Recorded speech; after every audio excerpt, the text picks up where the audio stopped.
तो सभी को राधे राधे। पतंजलि योग सूत्रास के इस सीरीज में आप सभी का स्वागत है। आई नो ये वीडियो बहुत लेट आ रही है। इसके जो पिछले एपिसोड्स थे वो आज से 1 साल पहले अपलोड हुए थे, यानी बहुत टाइम हो चुका है। बट कोई नहीं, इस सीरीज को हमने दोबारा स्टार्ट किया है। कुछ कारणवश ये बंद हो गया था। तो चलिए आज का ये एपिसोड स्टार्ट करते हैं। तो अब तक हमने योग के बारे में जाना, अनुशासन के बारे में जाना और थोड़ी बहुत मन की वृत्तियों के बारे में भी चर्चा करी। लेकिन अगले सूत्रों में हम इन्हीं मन की वृत्तियों के प्रकारों को और डिटेल में समझेंगे। अगर आपको योग क्या होता है, अनुशासन क्या होता है, चित्त और वृत्तियां क्या होती हैं, अगर आपको ये सारी चीजें जाननी है तो मैं आपको सजेस्ट करूंगा कि इससे पहला वाला एपिसोड भी आप अच्छे से देख लें, क्योंकि आज हम वृत्तियों के बारे में चर्चा नहीं करेंगे बल्कि वृत्तियों के प्रकारों के बारे में चर्चा करेंगे जो महर्षि पतंजलि ने अगले सूत्रों में बताई हैं। तो वैसे तो चित्त की वृत्तियां असंख्य होती हैं, लेकिन महर्षि पतंजलि ने उनको 5 श्रेणियों में बांटकर उनके 2 भेद बतलाए हैं। एक तो क्लिष्ट, एक अक्लिष्ट। जैसे मन है, मन की 5 प्रकारों की वृत्तियां हैं। उन्हीं 5 प्रकार की वृत्तियों को 2 भेद में बांटकर, या तो क्लिष्ट या फिर अक्लिष्ट वृत्तियां दोनों हो सकती हैं। क्लिष्ट वृत्तियां वो होती हैं जो क्लेश पैदा करती हैं, हमारी योग साधनाओं में जो विघ्न डालती हैं। जैसे जब हम मेडिटेशन कर रहे होते हैं और हमें मेडिटेशन करते करते आलस्य आ जाता है, ये जो आलस्य वाली वृत्ति है ये क्लिष्ट वृत्ति की श्रेणी में आएगी, क्योंकि उसने हमारी योग साधना में विघ्न उत्पन्न किया। और जैसे निद्रा है, अगर हमें योग साधना करते करते निद्रा आई तो वो भी क्लिष्ट वृत्ति की श्रेणी में आएगी। लेकिन जो दूसरा भेद है अक्लिष्ट वृत्ति, वो योग साधनाओं में सहायक होती है। जैसे उत्साह वृत्ति, हमें अचानक मोटिवेशन आता है योग साधना करने का, तो ये भी मन द्वारा प्रेरित है। ये मन ही है जो हमें योग साधनाओं से हटाता है और ये मन ही है जो हमें योग साधनाओं में लगाता है। तो जो वृत्तियां योग साधनाओं में लगाती हैं वो अक्लिष्ट वृत्तियां होती हैं, और जो वृत्तियां योग साधनाओं से हटाती हैं वो क्लिष्ट वृत्तियां होती हैं। तो ये वृत्तियां आपके मन के लिए टूल की तरह हैं। अगर आप इनका सही यूज करोगे तो हो सकता है आपको सही वस्तु प्राप्त हो, बट अगर आप इसका गलत तरीके से यूज करोगे तो इसका परिणाम भी गलत ही होगा। लेकिन अब समझते हैं कि वो वृत्तियां हैं कितनी। वृत्तियां असंख्य हैं, अलग अलग तरीके से आपको घेरे हुए हैं, बट उनको 5 श्रेणियों में महर्षि पतंजलि ने बांटा है। प्रमाण, विपर्य, विकल्प, निद्रा और स्मृति। ये 5 तरीकों से महर्षि पतंजलि ने वृत्तियों का प्रकार बतलाए हैं। तो अगले 5 सूत्रों में महर्षि पतंजलि ने इन्हीं वृत्तियों के 5 प्रकारों को डिटेल में समझाया है। और अगर आप इन 5 वृत्तियों के प्रकारों को जान पाए तो अपने मन को बहुत हद तक जान लोगे। चलिए तो पहले सूत्र से स्टार्ट करते हैं। तो सूत्र नंबर 7 जो कि है प्रत्यक्षानुमानगमा प्रमाणानि। महर्षि पतंजलि इसमें बोल रहे हैं कि प्रमाण 3 प्रकार का होता है, प्रत्यक्ष, अनुमान और आगम। यहाँ महर्षि पतंजलि ने प्रमाण वृत्तियों को 3 भेदों में बांटा है। बट उन भेदों को जानने से पहले हम प्रमाण वृत्ति को जानते हैं कि प्रमाण है क्या। अगर आप इस प्रमाण शब्द को समझने की कोशिश करें तो आपके मन में वो इंग्लिश का शब्द आता है प्रूफ, बट ये वो वाला प्रमाण नहीं है। इंग्लिश में ऐसा कोई वर्ड है ही नहीं जो प्रमाण को एक्सप्लेन कर सके। अगर आपको इस वर्ड को समझना है तो पहले इस वर्ड के मूल शब्द को समझना होगा। जैसे प्रमाण बना है प्रमा, प्रमा का अर्थ है सत्य ज्ञान, वो ज्ञान जो कि सत्य है। और प्रमाण, इस पूरे शब्द का अर्थ हो गया सत्य ज्ञान को ग्रहण करना, परसीविंग दैट ट्रू नॉलेज। आप जिस तरीके से भी उस सत्य ज्ञान को अनुभव करते हैं उसी को प्रमाण बोला जाता है। आप जो भी देख पा रहे हो, सुन पा रहे हो, महसूस कर पा रहे हो, वो सब आपके लिए प्रमाण ही है। और हमारा जो मन है वो हमेशा इसी वृत्ति का यूज करता है हर चीजों को जानने के लिए। आपका मन हमेशा प्रमाण ही खोजता रहता है। जब उसको प्रमाण नहीं मिलता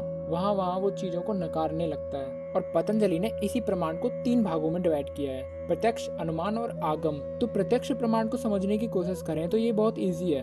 बुद्धि, मन, इंद्रियां, इनके जानने में आने वाले जितने भी पदार्थ हैं, जितनी भी चीजें दुनिया में हैं जो कि हमारे बुद्धि, मन और इंद्रियों के जानने में आती है और बिना किसी व्यवधान के उसका संबंध सीधा अंतःकरण और इंद्रियों के साथ हो जाता है और वहाँ कोई संशय नहीं होता, तो वही प्रत्यक्ष अनुभव से होने वाली प्रमाण वृत्ति है। जो आपने आंखों से देख लिया तो किसी और को समझाने की जरूरत ही नहीं पड़ेगी। तो आई होप प्रत्यक्ष प्रमाण को आप समझ पाए होंगे। इनके जो शब्द हैं उसी में इसका आंसर है, बस आपको प्रमाण को समझने की जरूरत है। अगर आप प्रमाण को समझ गए कि सत्य ज्ञान को ग्रहण करना, तो आप प्रत्यक्ष प्रमाण को तो ऑटोमेटिकली समझ जाओगे। उसी सत्य ज्ञान को प्रत्यक्ष ग्रहण करना, direct perceiving that true knowledge, उसमें बीच में कोई ना आए। अनुमान प्रमाण, इसके भी नाम से हम समझ सकते हैं, जहाँ प्रत्यक्ष प्रमाण में हर चीज प्रत्यक्ष है, वहीं अनुमान में हमें अनुमान लगाना पड़ता है। उसमें हम डायरेक्ट कुछ नहीं समझते बल्कि अपनी युक्तियों द्वारा अप्रत्यक्ष पदार्थ के स्वरूप का ज्ञान करते हैं। वह अनुमान से होने वाली वृत्ति है। जैसे धुएं को देखकर हम अनुमान लगा लेते हैं कि वहाँ अग्नि होगी। इसका जो तीसरा भेद है वो है आगम प्रमाण। तो ये आगम क्या होता है? तो देखिए, जो वेद हैं, शास्त्र हैं, महापुरुषों के वचन हैं, वो सब आगम में आते हैं। तो कुछ पदार्थ ऐसे हैं जो ना तो प्रत्यक्ष हमारे सामने हैं, ना उनका हम अनुमान लगा सकते। बस महापुरुषों के वचन द्वारा या फिर वेद और शास्त्रों के अध्ययन द्वारा उसको समझा जा सकता है। वही आगम प्रमाण वृत्ति है। तो प्रमाण में हमने 3 वृत्तियों को अच्छे से समझा, प्रत्यक्ष, अनुमान और आगम। आई होप आप इस चीज को समझ गए होंगे। अगर फिर भी इसमें आपको कुछ डाउट रहता है तो कमेंट सेक्शन आपके लिए खुला हुआ है। तो चलिए अब चलते हैं हम सेकंड वृत्ति की तरफ। 8वां सूत्र, जिसमें महर्षि पतंजलि बोलते हैं, विप्रयो मिथ्या ज्ञान मत द्रुप प्रतिष्ठम। विप्रय वृत्ति, जहाँ प्रमाण का अर्थ है सत्य ज्ञान को ग्रहण करना, वहीं विप्रय इसके विपरीत है। इसका अर्थ है असत ज्ञान, किसी भी विषय के बारे में, किसी भी वस्तु के बारे में मिथ्या ज्ञान धारण करना। अगर हम उस वस्तु के असली स्वरूप को ना समझकर उसे दूसरी ही वस्तु समझ लेते हैं तो वही विपरीत ज्ञान हो जाता है। और इसी से ही विप्रय वृत्ति का शब्द भी बना है, विपरीत ज्ञान। जैसे सीप में चांदी की प्रतीति, होता वो नहीं है बट हमें लगता है। और इसको भी हमें और डीप में समझना होगा। इस संसारी एग्जाम्पल से कुछ नहीं होता। अगर हम समझें तो बचपन से हमारे इतने प्रीकंसीव्ड बिलीफ्स हैं जो हमको इस समाज ने दिए हैं कि ये होता है, वो नहीं होता, वो होता है, बट हमें सत्य कुछ नहीं पता। एट दी एंड सत्य तो ये है कि ना तो हमें ये शरीर है, ना ये हम मन है, हम इससे परे हैं। बट हमें बचपन से यही सिखाया गया है, इस शरीर को ही सज सवर कर दिखाया गया है, तो हमने मान लिया है कि ये शरीर ही हम है। ये भी अपने आप में विप्रय वृत्ति के कारण ही है कि हमने अपने शरीर को मैं मान लिया है। ये सत्य नहीं है, ये विपरीत ज्ञान है। और यही विप्रय वृत्ति क्लिष्ट भी हो सकती है और अक्लिष्ट भी हो सकती है, डिपेंड करता है हम इसका कैसा यूज करते हैं। आई होप आप इस विप्रय वृत्ति को समझ गए होंगे। तो अगली वृत्ति विकल्प वृत्ति के बारे में बात करते हैं। महर्षि पतंजलि 9वें सूत्र में लिखते हैं, शब्द ज्ञानानुपाति वस्तु शून्य विकल्प। विकल्प, इसके शब्द से ही इसका अर्थ भी है, यानी कल्पना, इमेजिनेशन, शब्दों से बनी हुई कल्पना है। केवल शब्द के आधार पर बिना हुए पदार्थ की कल्पना करने वाली जो चित्त की वृत्ति है वही विकल्प वृत्ति है। कभी कभी होता है ना, हम कुछ शब्दों से ही एक पूरी कल्पना रच लेते हैं, बल्कि ऐसा होता कुछ नहीं है, जिसको आज की भाषा में डिल्यूजनल भी बोलते हैं। कुछ लोग होते हैं जिनको खास कुछ एक्सपीरियंस हुआ नहीं होता साधनाओं से, लेकिन क्योंकि उनको बहुत समय गुजर चुका होता है और अपनी साधना में कुछ रंग नहीं आया होता है, तो दुनिया को दिखाने के लिए वो साधु महात्मा बन जाते हैं और कुछ भी बोलते हैं। तो वो लोग डिल्यूजनल हैं, बस शब्दों को बेच रहे हैं और शब्दों से ही अपने एक इमेजिनेशन में घूम चुके हैं। अगर हम इसी विकल्प वृत्ति को आज की जनरेशन के हिसाब से देखें तो समाज में यही हो रहा है। हम कुछ शब्दों से ऐसे जुड़ गए हैं मानो वही हमारा जीवन हो, अपनी या तो जाति से या फिर अपने किसी भी पहचान से, बल्कि वो हमारी पहचान कभी है ही नहीं, बट हम उसी पहचान को अपना सब कुछ मान लेते हैं और हम एक डिल्यूजन में जीते हैं। और इसका सबसे ज्यादा फायदा उठाते हैं पॉलिटिकल पार्टीज या फिर न्यूज चैनल्स, जो बार बार यही दिखाते हैं कि आपका ये समाज, आपकी ये जाति खतरे में है। और क्योंकि आपने उस जाति को या फिर उस पहचान को अपना मान रखा है, तो आप भी एक डिल्यूजन में पहुंच जाते हो कि हो सकता है सच में खतरे में हो, और आप बिना कुछ सोचे समझे अपने तन मन जीवन सब कुछ न्यौछावर कर देते हो सिर्फ उस सो कॉल्ड पहचान के लिए। क्या ये कल्पना नहीं है जिसमें आप जी रहे हो? देखा जाए तो महर्षि पतंजलि ने बहुत समय पहले ही ये अनुमान लगा लिया था कि ऐसा कुछ होगा, और ये बात आज की नहीं है, बहुत पहले से ऐसा होता आ रहा है। तो इस विकल्प वृत्ति को थोड़ा कम कीजिए और अपने आप को किसी सो कॉल्ड पहचान से मत जोड़िए। और अगर इस सूत्र की अच्छे से अगर हम ट्रांसलेशन भी करें तो उसमें ही महर्षि पतंजलि सेम टू सेम यही कह रहे हैं। देखिए, शब्द ज्ञानानुपाति, इसका अर्थ है जो ज्ञान शब्द जनित ज्ञान के साथ साथ होने वाला हो, और वस्तु शून्य, यानी कि जिसका विषय वास्तव में है ही नहीं, यानी कि सिर्फ शब्दों के आधार पर वो ज्ञान है, असल में उसकी कोई एग्जिस्टेंस नहीं है। आपकी सो कॉल्ड जाति, सो कॉल्ड पहचान जो भी है, ये एग्जिस्ट नहीं करता, क्योंकि एट द एंड वो सब बिलीव्स पे आधारित है। बस आपने उसको एक पहचान दे दी है, क्योंकि आपने उसको अपने आप से जोड़ लिया, एक कल्पना वाली दुनिया आपने बना ली है। और जैसे आपको उसे ट्रिगर किया जाता है कि देखो ये खतरे में है, ये पूरा का पूरा धर्म खतरे में है, आइए लड़ो हमारे साथ, वो सब कुछ वस्तु शून्य, यानी कि वो एग्जिस्ट ही नहीं करता, शून्य है, ऐसा कुछ है ही नहीं, बस क्योंकि वो हमने मान लिया है तो वो है। और इसीलिए ये वृत्ति बहुत डेंजरस है, इसलिए ये वृत्ति बहुत क्लिष्ट वृत्ति है। आई होप आप समझ गए मैं क्या कहना चाह रहा हूँ। यही है विकल्प वृत्ति। तो इसीलिए आप अपने आप को किसी कल्पनाओं से मत जोड़िए, बल्कि जो सत्य ज्ञान है उसी से जोड़िए।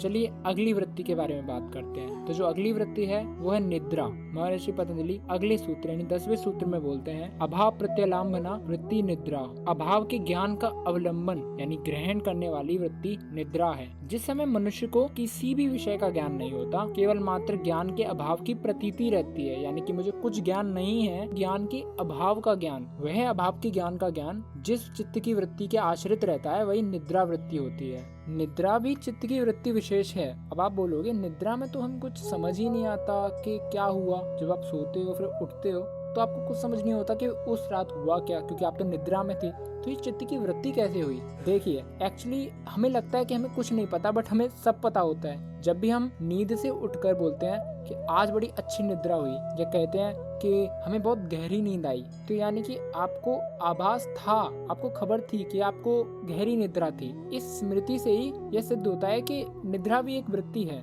हमें कैसे पता चलता कि आज हमको गहरी निद्रा हुई, कि आज हमको बुरी निद्रा आई? देखिए, निद्रा भी क्लिष्ट और अक्लिष्ट दोनों प्रकार की हो सकती है। जिस निद्रा से जगने पर साधक के मन और इंद्रियां सात्विक भाव से बढ़ जाते हैं और आलस्य का नामो निशान नहीं रहता, तो वो योग साधनाओं में उपयोगी होती है, आवश्यक मानी जाती है, और इसीलिए यह निद्रा अक्लिष्ट है। गीता में भी यही लिखा है। और दूसरी प्रकार की निद्रा उस अवस्था में परिश्रम के अभाव का बोध कराकर विश्राम जनित सुख में आसक्ति उत्पन्न करने वाली होने से क्लिष्ट वृत्ति है।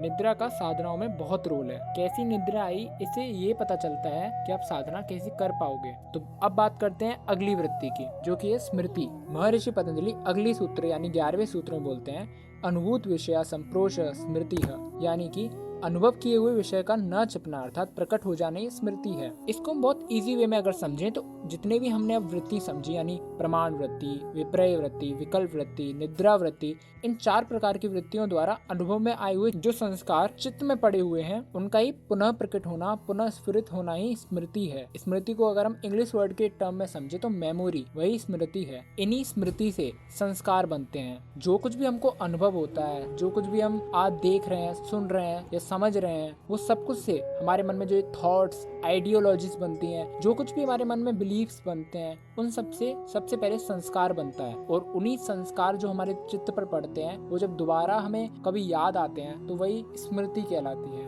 ये स्मृति बहुत इंपॉर्टेंट है, क्योंकि जैसे आप अनुभव करते हो, जैसे आपके संस्कार पड़ते हैं आपके चित्त पर, उनसे जो स्मृति बनती है वो जब बार बार पुनः स्फुरित होती है तो आपके माइंड को किसी भी जगह डाइवर्ट कर सकती है। जब आपका बहुत बुरा समय व्यतीत हो रहा होता है और जब आप अच्छे समय में आ जाते हो, तो वो जो बुरे समय की स्मृति है वो आपके अच्छे समय को भी बुरा बना देती है। तो ये 5 प्रकार की वृत्तियां महर्षि पतंजलि ने योग सूत्रों में बताई हैं, जो आपके मन को भी एक्सप्लेन करती है कि आपका मन कैसे काम करता है। अगर आप इन 5 वृत्तियों को अच्छे से समझ गए और अपने जीवन में भी उसी तरीके से वर्क करना स्टार्ट किया, एक ही वृत्तियों को देखकर, तो आप अपने मन को कंट्रोल करने में काफी ज्यादा सक्षम हो पाओगे। एट दी एंड साधना से ही मन कंट्रोल होता है, बट जानने मात्र से भी बहुत सहायता मिलती है। देखिए, मैं तो श्री जी कृपा से जितना समझा पाया उतना समझा पाया, बट अगर आपके मन में कुछ डाउट्स हो तो आप कमेंट में पूछ सकते हो। तो आज हमने समझे समाधिपात के 5 सूत्र और 11वें सूत्र तक हम समझ पाए। इसके आगे महर्षि पतंजलि जो भी बताते हैं वो सब प्रैक्टिस में लाने की जरूरत है। अब तक आपने सिर्फ समझा, बट आगे जो सूत्र हैं उसमें महर्षि पतंजलि डायरेक्ट